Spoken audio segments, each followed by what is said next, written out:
যেখানে জন্ম, শৈশব, পরিবার, স্কুল, চাকরি সব ছিল, তবুও সেখানে থাকার অধিকারটুকু কেড়ে নেওয়া হলো।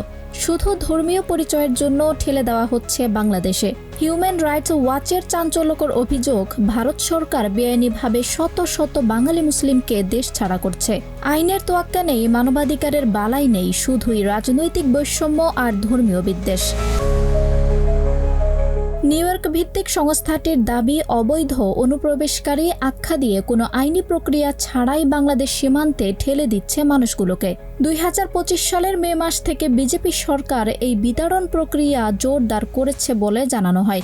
অনেকে ভারতের সীমান্তবর্তী রাজ্যগুলোর নাগরিক, অথচ কোনো নথিপত্র ছাড়াই তাদের ফেরত পাঠানো হচ্ছে। HRW বলছে, এটি শুধু মানবাধিকার লঙ্ঘন নয়, বরং ধর্মীয় বৈষম্যের নগ্ন উদাহরণ।